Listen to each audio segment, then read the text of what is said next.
At this time, I have the honor to present to you the moral leader of our nation. I have the pleasure to present to you Dr. Martin Luther King, Jr.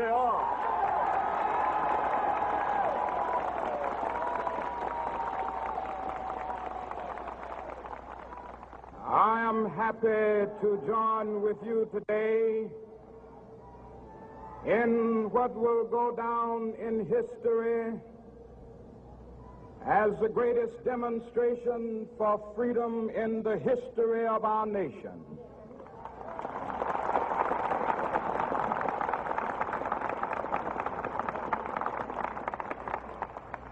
Five score years ago, a great American in whose symbolic shadow we stand today signed the Emancipation Proclamation. This momentous decree came as a great beacon light of hope to millions of Negro slaves who had been seared in the flames of withering injustice. It came as a joyous daybreak to end the long night of their captivity. But 100 years later, the Negro still is not free. 100 years later, the life of the Negro is still sadly crippled by the manacles of segregation and the chains of discrimination. 100 years later, the Negro lives on a lonely island of poverty in the midst of a vast ocean of material prosperity. 100 years later, the Negro is still languished in the corners of American society and finds himself in exile in his own land. And so we've come here today to dramatize a shameful condition. In a sense, we've come to our nation's capital to cash a check. When the architects of our republic wrote the magnificent words of the Constitution and the Declaration of Independence, they were signing a promissory note to which every American was to fall heir.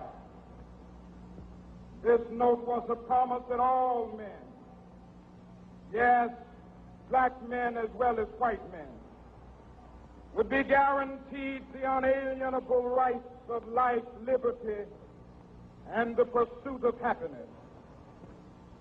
It is obvious today that America has defaulted on this promissory note insofar as her citizens of color are concerned.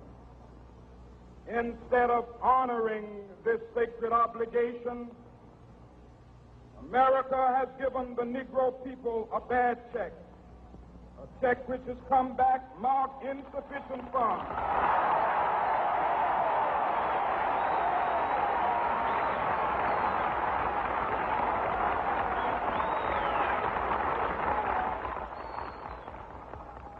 But we refuse to believe that the Bank of Justice is bankrupt.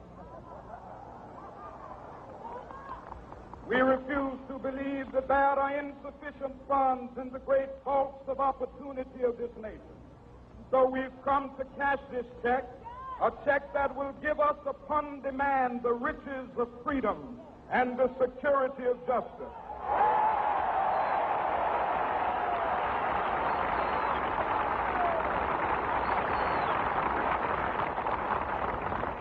We have also come to this hallowed spot to remind America of the fierce urgency of now. This is no time to engage in the luxury of cooling off or to take the tranquilizing drug of gradualism.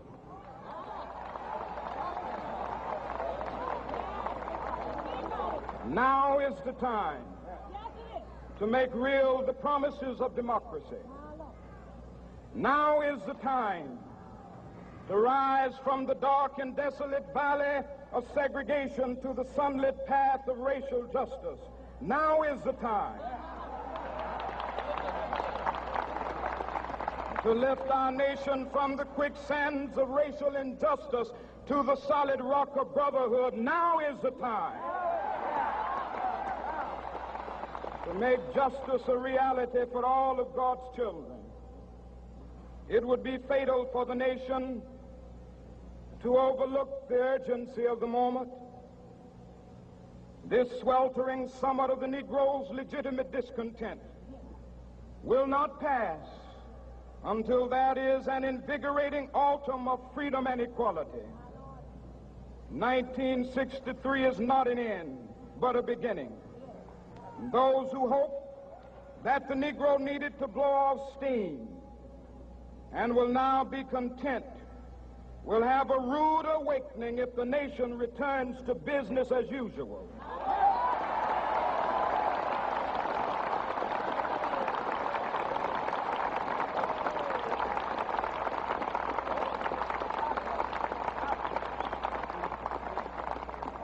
There will be neither rest nor tranquility in America until the Negro is granted his citizenship rights. The whirlwinds of revolt will continue to shake the foundations of our nation until the bright day of justice emerges. But that is something that I must say to my people who stand on the warm threshold which leads into the palace of justice. In the process of gaining our rightful place, we must not be guilty of wrongful deeds. Let us not seek to satisfy our thirst for freedom by drinking from the cup of bitterness and hatred.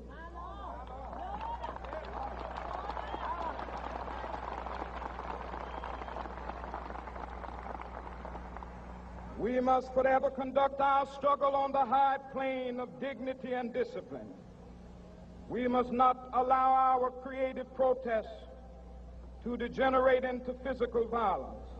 Again and again, we must rise to the majestic heights of meeting physical force with soul force. The marvelous new militancy which has engulfed the Negro community must not lead us to a distrust of all white people. For many of our white brothers, as evidenced by their presence here today, have come to realize that their destiny is tied up with our destiny.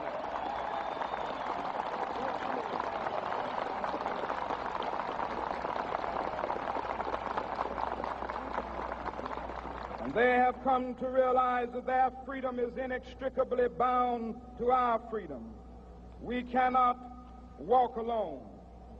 And as we walk, we must make the pledge that we shall always march ahead.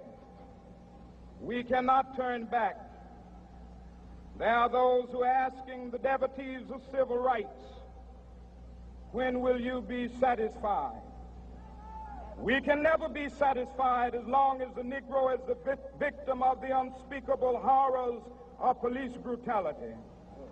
We can never be satisfied as long as our bodies, heavy with the fatigue of travel, cannot gain lodging in the motels of the highways and the hotels of the cities.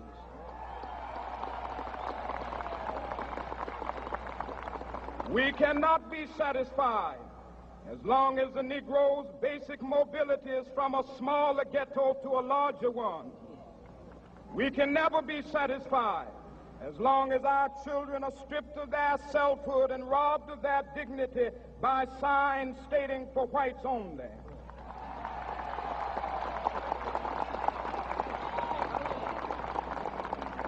We cannot be satisfied as long as a Negro in Mississippi cannot vote and a Negro in New York believes he has nothing for which to vote.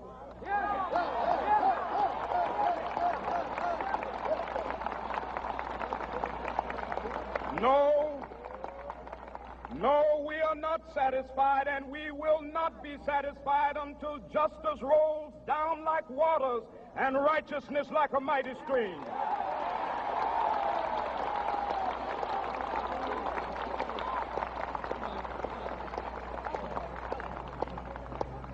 am not unmindful that some of you have come here out of great trials and tribulations. Some of you have come fresh from narrow jail cells. Some of you have come from areas where your quest for freedom left you battered by the storms of persecution and staggered by the winds of police brutality. You have been the veterans of creative suffering. Continue to work with the faith that unearned suffering is redemptive. Go back to Mississippi. Go back to Alabama. Go back to South Carolina. Go back to Georgia. Go back to Louisiana. Go back to the slums and ghettos of our northern cities. Knowing that somehow this situation can and will be changed. Let us not wallow in the valley of despair. I say to you today, my friend,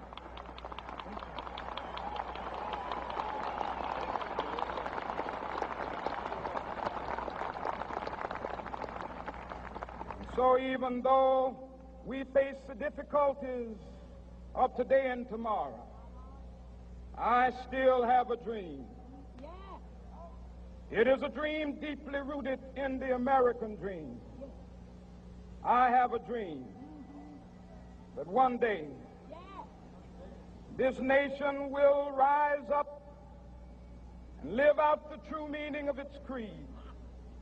We hold these truths to be self-evident, that all men are created equal.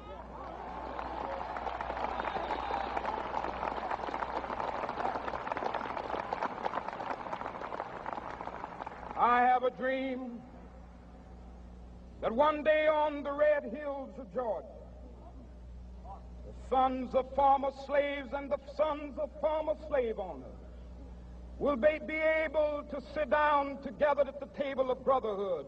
I have a dream that one day,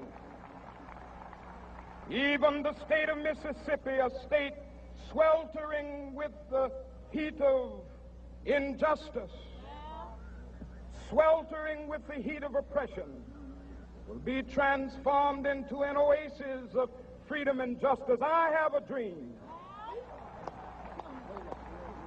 that my 4 little children will one day live in a nation where they will not be judged by the color of their skin, but by the content of their character. I have a dream today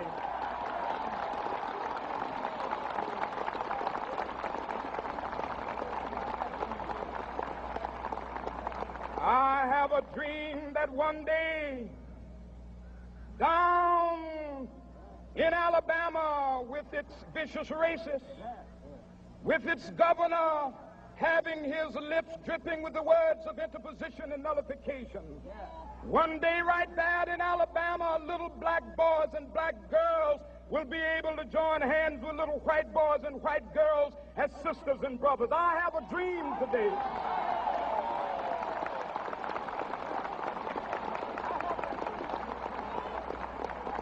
I have a dream that one day every valley shall be exalted, and every hill and mountain shall be made low, the rough places will be made plain, and the crooked places will be made straight, and the glory of the Lord shall be revealed, and all flesh shall see it together. This is our hope. This is a faith that I go back to the South with. With this faith, we will be able to hew out of the mountain of despair a stone of hope. With this faith, we will be able to transform the jangling discords of our nation into a beautiful symphony of brotherhood. With this faith, we will be able to work together, to pray together, to struggle together, to go to jail together, to stand up for freedom together, knowing that we will be free one day. This will be the day. This will be the day when all of God's children will be able to sing with new meaning, my country, tears of thee. Sweet land of liberty, of thee I sing. Land where my fathers died, land of the pilgrim's pride. From every mountainside, Let freedom ring, and if America is to be a great nation, this must become true. And so let freedom ring from the prodigious hilltops of New Hampshire. Let freedom ring from the mighty mountains of New York. Let freedom ring from the heightening Alleghenies of Pennsylvania. Let freedom ring from the snow-capped Rockies of Colorado. Let freedom ring from the curvaceous slopes of California. But not only that, let freedom ring from Stone Mountain of Georgia. Let freedom ring from Lookout Mountain of Tennessee. Let freedom ring from every hill and molehill of Mississippi, from every mountainside. Let freedom ring, and when this happens, and when we allow freedom ring, when we let it ring from every village and every hamlet, from every state and every city, we will be able to speed up that day when all of God's children, black men and white men, Jews and Gentiles, Protestants and Catholics, will be able to join hands and sing in the words of the old Negro spiritual, free at last, thank God Almighty, we are free at last.